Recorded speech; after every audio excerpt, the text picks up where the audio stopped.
enseñaron no existe. No existe. Y el hombre más inteligente del último siglo lo demostró usando una sola frase sacada de la propia Biblia. Léelo otra vez, porque sé exactamente lo que estás pensando en este momento. Estás pensando que esto es una exageración, que es un truco para que te quedes, que en cualquier momento voy a suavizar lo que acabo de decir, voy a poner un pero, voy a darle la vuelta para no incomodarte. No lo voy a hacer. Porque durante años, tal vez durante toda tu vida, alguien te describió un lugar de fuego eterno, de gritos, de almas ardiendo sin descanso, un castigo sin fin para quien se portara mal, y te lo vendieron como si fuera una verdad absoluta, indiscutible, escrita en piedra. Y tú lo creíste. ¿Cómo no ibas a creerlo?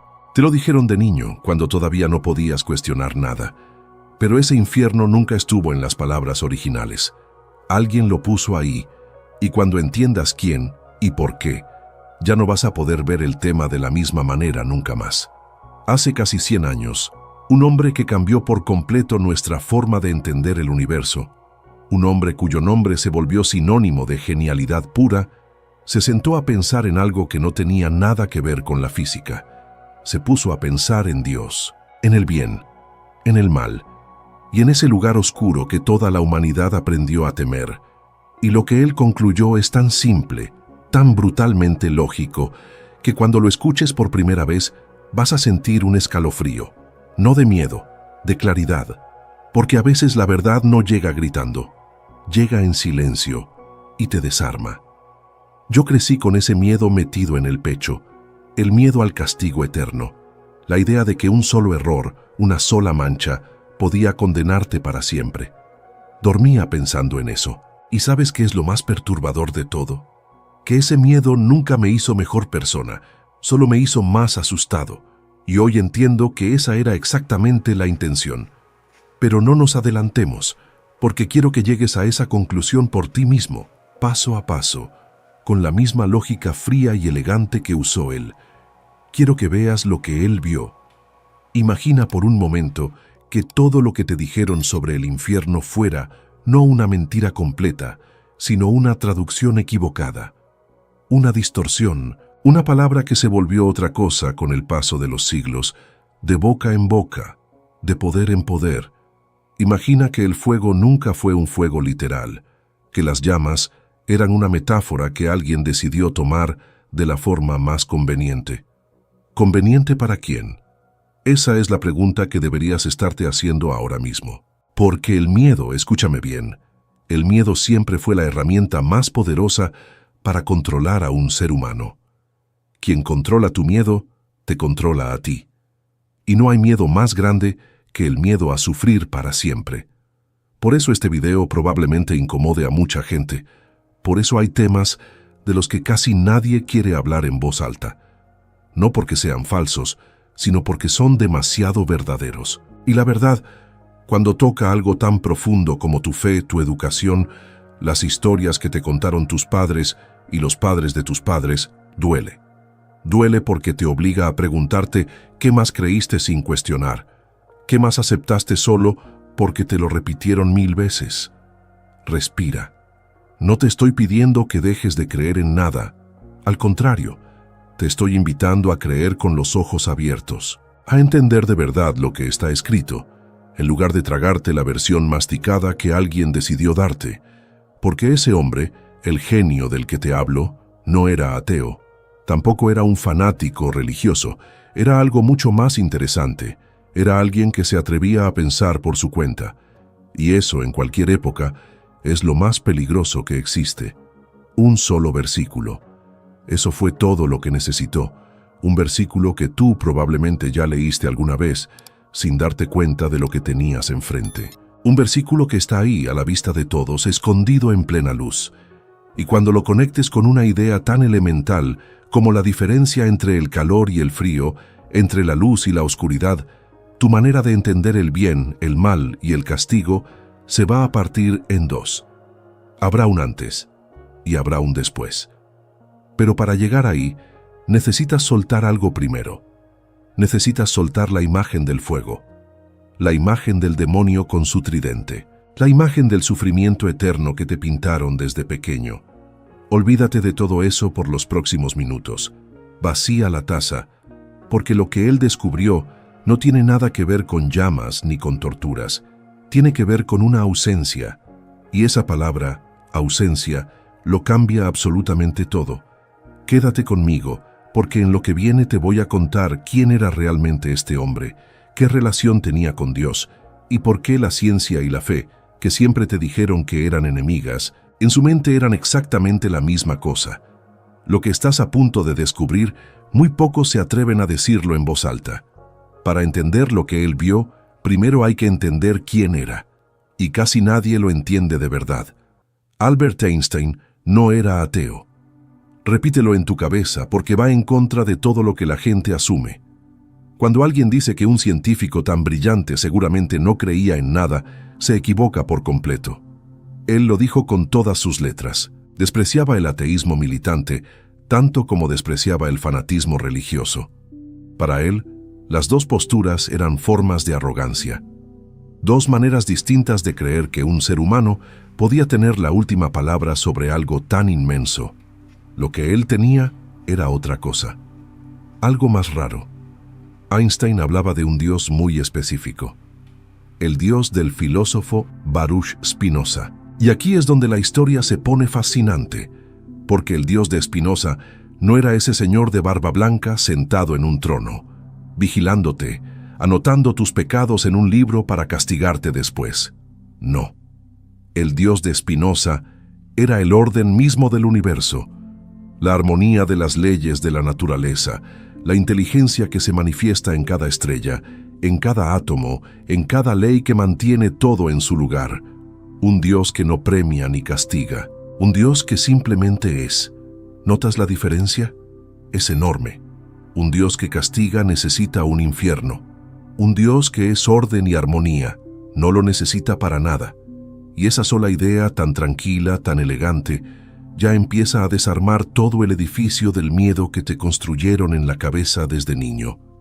Los historiadores que estudiaron sus cartas encontraron algo que pone los pelos de punta. Einstein decía abiertamente que no podía creer en un Dios que premiara y castigara a sus propias criaturas. Le parecía una idea pequeña, una proyección de los miedos humanos disfrazada de divinidad. Él pensaba que los seres humanos habían inventado el castigo eterno por una razón muy simple, muy humana, muy triste, por miedo y por necesidad de control. Y aquí entra la psicología, que es donde esto se vuelve casi incómodo de escuchar. Los estudios sobre el comportamiento humano muestran algo que las religiones organizadas descubrieron hace miles de años, mucho antes de que existiera la psicología como ciencia.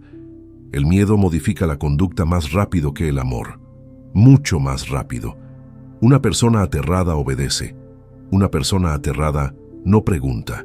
Una persona que cree que un error puede condenarla a sufrir por toda la eternidad se vuelve dócil, controlable, manejable.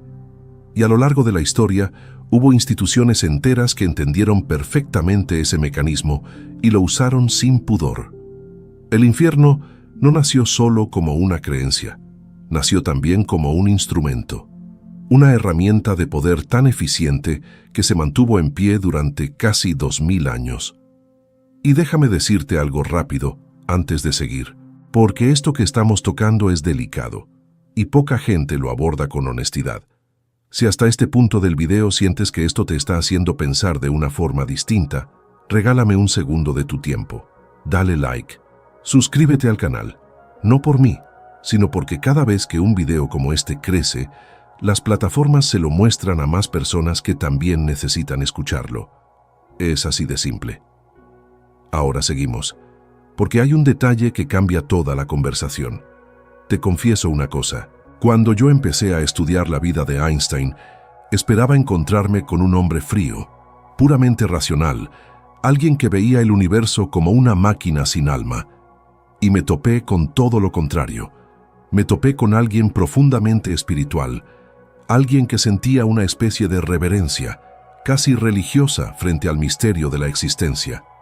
Él hablaba de un sentimiento cósmico, de una emoción tan honda que la mayoría de las personas nunca la experimenta. Y al leer eso, sentí que entendía algo que me habían escondido, que ciencia y fe nunca fueron enemigas, que esa pelea nos la inventaron, nos la heredaron, y nosotros la repetimos sin cuestionarla. Eso me sacudió, de verdad me sacudió, porque a mí también me enseñaron a elegir un bando. O crees en la razón, o crees en Dios, o eres científico, o eres religioso, como si fueran agua y aceite. Y resulta que la mente más brillante del siglo XX vivía con las dos cosas dentro, sin ningún conflicto, en perfecta paz. Entonces, piensa en esto por un momento. Si un hombre como él, que entendía las leyes más profundas del cosmos, miraba a Dios sin miedo, sin terror al castigo, sin temblar ante la idea de un fuego eterno, ¿qué fue exactamente lo que él vio que tú todavía no ves? ¿Qué entendió sobre el bien, sobre el mal, sobre lo que de verdad significa estar lejos de Dios? La respuesta empieza con una idea que parece sacada de una clase de física, algo que tú aprendiste en la escuela y olvidaste por completo. Algo tan básico que jamás imaginaste que pudiera derrumbar una creencia religiosa de 2000 años. Tiene que ver con el calor y con el frío. Y cuando juntes esas dos cosas con un solo versículo de la Biblia, vas a entender por qué el infierno, tal como te lo contaron, simplemente no puede existir. Pon mucha atención en lo que viene ahora. Piensa en el frío de verdad. ¿Qué es exactamente? Parece una pregunta tonta, pero no lo es, porque la mayoría de las personas pasa toda su vida sin hacerse esta pregunta y la respuesta lo cambia todo. La física tiene algo que decir aquí y es contundente. El frío en realidad no existe. Léelo otra vez. El frío no es una cosa, no es una sustancia. No es algo que puedas meter en un cuarto. Lo único que existe de verdad es el calor. El calor es energía, es movimiento, son partículas vibrando, chocando, agitándose. Y cuando ese movimiento disminuye, cuando esa energía se va retirando poco a poco, nosotros le ponemos un nombre a esa falta. Le decimos frío. Pero el frío no es nada en sí mismo. Es simplemente la ausencia de calor. Es lo que queda cuando el calor se retira. Y existe un límite, un punto final. Los científicos lo llaman el cero absoluto, alrededor de 273 grados bajo cero. Y en ese punto, escúchame bien, todo movimiento se detiene. No hay vibración, no hay energía térmica, no hay nada. Es la ausencia total y completa de calor. No puedes bajar más. No existe un frío mayor que ese, porque ya no queda absolutamente nada que retirar. Ahora hagamos lo mismo con la oscuridad. ¿Qué es la oscuridad? Otra vez, la respuesta incomoda. La oscuridad tampoco existe como una cosa. No puedes encender una lámpara de oscuridad. No puedes llenar un cuarto de tinieblas como llenas un vaso de agua. Lo único que existe es la luz. Y cuando la luz se va, cuando no hay una sola fuente que ilumine, nosotros le damos un nombre a esa falta. Le decimos oscuridad. Pero la oscuridad no es algo, es la ausencia de luz. Punto. ¿Empiezas a ver el patrón? Porque esto es justo lo que Einstein entendió. Y aquí es donde tu mente está a punto de hacer clic. Pero pon mucha atención en lo que viene ahora, porque esta es la pieza que lo conecta todo.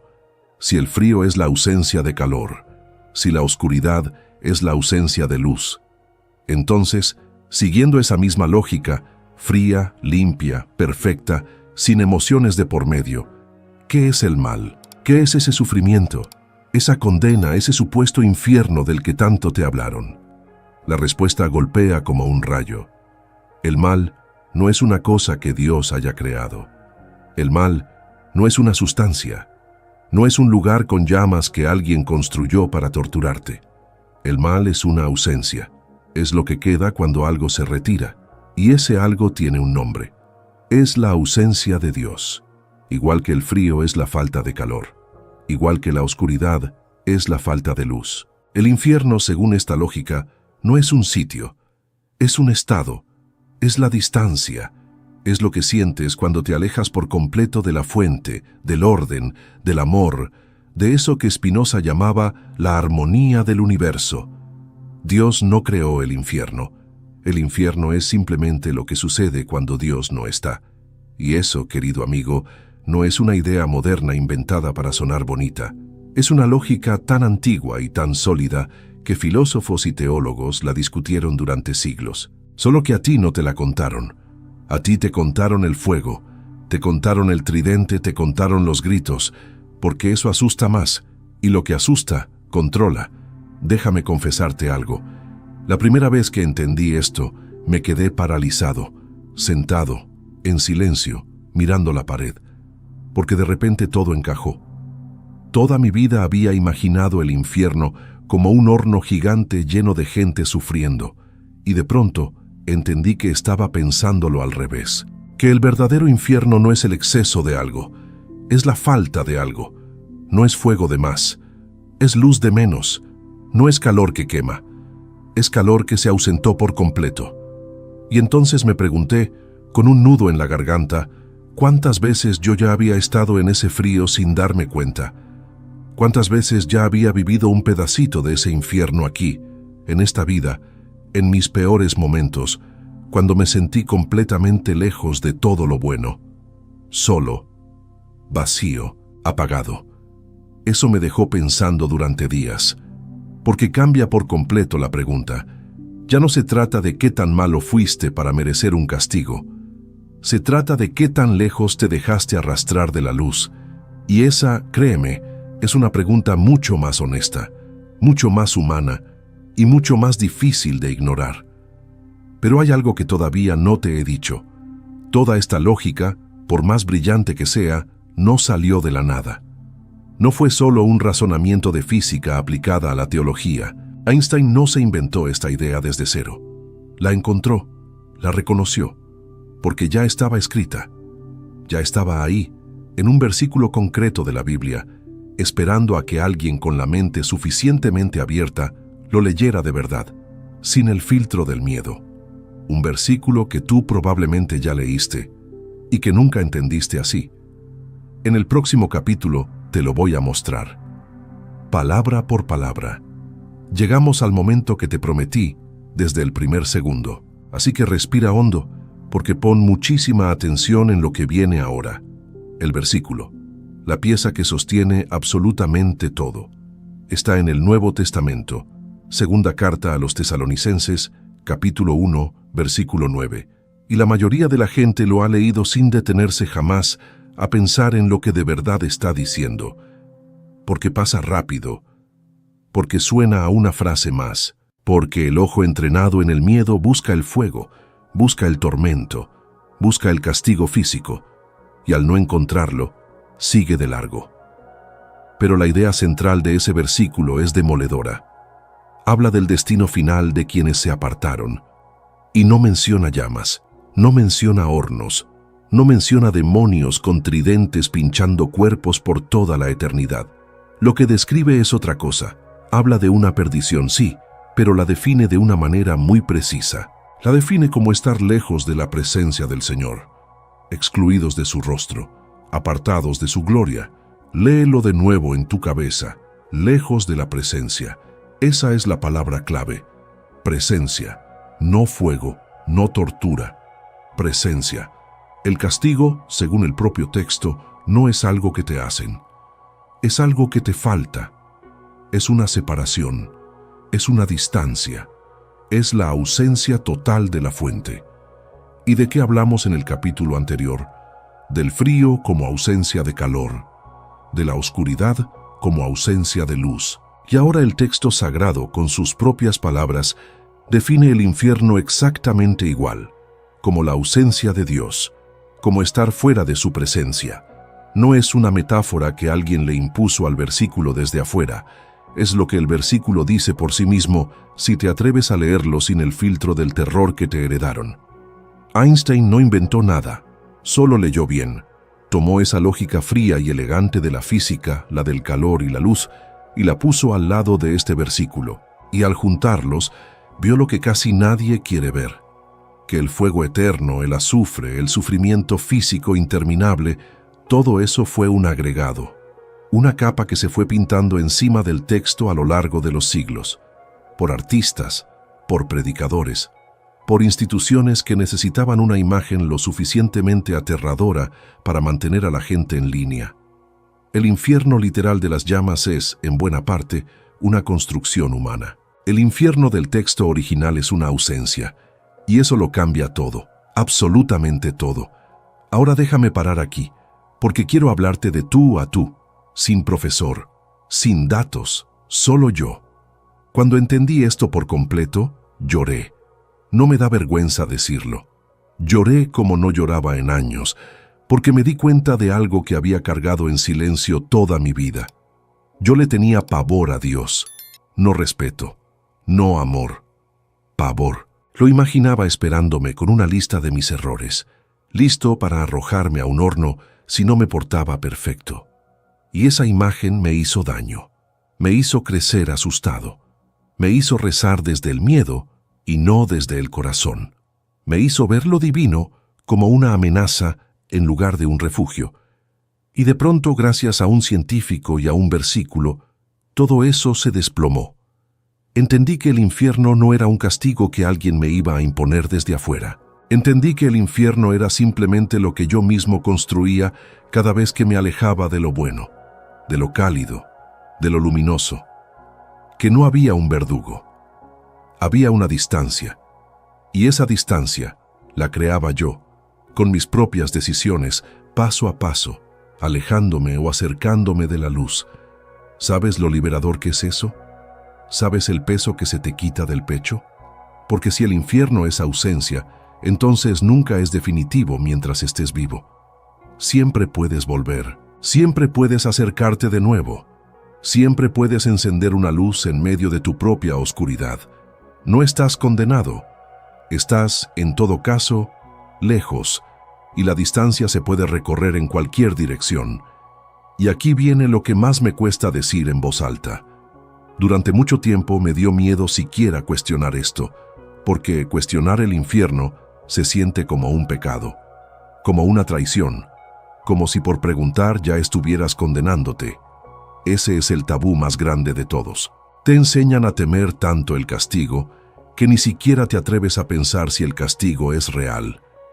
Y ese silencio, ese miedo a preguntar, es justamente lo que mantiene la mentira en pie, generación tras generación. Yo rompí ese silencio, y no me cayó ningún rayo, al contrario. Por primera vez sentí paz, una paz real, la paz de entender que lo divino no era un carcelero, sino exactamente lo opuesto. Era la luz, era el calor, era la presencia, y que todo lo que yo tenía que hacer en lugar de temblar era simplemente acercarme. Y tal vez tú también hayas vivido con ese miedo metido en el pecho sin haberte dado cuenta nunca. Tal vez tú también necesites escuchar esto hoy, porque lo que esto significa para tu vida, para cómo vives, para cómo decides cada día acercarte o alejarte de la luz, es todavía más profundo de lo que imaginas. Y de eso te quiero hablar ahora. Quiero que entiendas algo, porque esto es lo más importante que voy a decirte en todo el video. Si el infierno es ausencia, entonces no empieza después de que mueres. Empieza aquí, ahora, en esta vida, en este día. Déjame explicártelo como lo entendí yo, porque tardé años en aceptarlo. Cada vez que eliges el rencor en lugar del perdón, te alejas un poco de la luz. Cada vez que decides mentir, traicionar, lastimar a alguien que confía en ti, sientes ese frío. No es un castigo que te llega del cielo. Es la consecuencia inmediata de haberte apartado. Lo sientes en el pecho. Esa noche no duermes igual. Te sientes vacío, lejos, apagado. Eso, amigo mío, es un pedacito de infierno. Y lo construiste tú, con tus propias manos, con tu propia decisión. Pero lo contrario también es cierto, y eso es lo hermoso. Cada vez que perdonas a alguien que no lo merecía, cada vez que ayudas sin esperar nada, cada vez que eliges la verdad aunque te cueste, aunque duela, aunque sería más fácil mentir, sientes ese calor, esa luz, esa cercanía. Y eso también empieza aquí. No tienes que esperar a morir para conocer el cielo. Lo tocas cada vez que te acercas a la luz. Lo vives en pedazos, en momentos, todos los días, sin darte cuenta. Entonces piénsalo bien. El cielo y el infierno no son destinos lejanos que te esperan al final del camino. Son direcciones, son rumbos, son lo que pasa dentro de ti, en tiempo real según hacia dónde decides caminar, hacia la presencia, o lejos de ella, hacia el calor o hacia el frío. Y esto me cambió por completo la forma de vivir. De verdad, porque durante años yo intenté ser buena persona por miedo. Hacía lo correcto para no ir al horno. Evitaba el mal por terror al castigo, y déjame decirte algo. Esa nunca fue una bondad real. Era obediencia disfrazada. Era miedo con buena ropa. Una persona que solo se porta bien porque la amenazan no es buena. Es controlada, y el día que cree que nadie la ve, hace exactamente lo que se le da la gana. Pero cuando entendí que el infierno era ausencia, todo se invirtió. De repente ya no se trataba de evitar un castigo, se trataba de no perderme la luz. ¿Notas la diferencia? Es abismal. Ya no hago lo correcto por miedo al fuego. Lo hago porque no quiero alejarme de eso cálido, bueno y luminoso que da sentido a mi existencia. No huyo del infierno. Camino hacia el cielo. Y créeme, eso transforma a una persona desde la raíz. Porque la bondad por miedo es frágil, se rompe en cuanto nadie mira. Pero la bondad por amor a la luz, esa es inquebrantable. Esa te acompaña aunque estés completamente solo, en la oscuridad, sin que nadie se entere de lo que haces. Y aquí está lo que más me costó entender. Esto no es una libertad para hacer lo que quieras. Mucha gente, al escuchar que no hay un horno esperándote, piensa que entonces ya nada importa, que puede hacer cualquier cosa, que es una especie de permiso, y se equivocan por completo, porque es justo lo contrario. Cuando entiendes que tú mismo construyes tu cercanía o tu distancia con la luz, la responsabilidad se vuelve total. Ya no puedes echarle la culpa al diablo. Ya no puedes decir que el demonio te tentó. Eres tú. Cada decisión es tuya. Cada paso hacia el frío lo das tú. Y eso, en lugar de liberarte de la responsabilidad, te la pone entera sobre los hombros. Es más exigente, no menos. Es más serio, no menos. Pero también es infinitamente más honesto. Y déjame parar un segundo aquí, porque si llegaste hasta este punto del video, si sentiste aunque sea un poco de lo que yo sentí, necesito pedirte algo de corazón. Suscríbete a este canal ahora mismo. Dale like a este video. Compártelo con esa persona que tú sabes que vive atrapada en el miedo, que reza temblando, que necesita escuchar esto tanto como tú lo necesitaste hoy. Porque ideas como esta no circulan solas. Las plataformas esconden lo que incomoda y solo crecen cuando personas como tú deciden empujarlas. Tu clic puede ser, literalmente, una luz para alguien que está viviendo su propio infierno en silencio. Hazlo ahora y seguimos, porque todavía falta lo más profundo. Cuando yo solté el miedo, pasó algo que no esperaba. Empecé a vivir mejor, no peor, mejor. Me volví más amable, no menos. Más cuidadoso con la gente, no más descuidado. Porque entendí que cada acto cuenta de verdad, aquí en el único lugar donde puedo cambiar algo, que es el presente. Dejé de vivir para el más allá. Empecé a vivir para el ahora. Y paradójicamente, me sentí más cerca de lo divino que nunca, justo cuando dejé de temerle.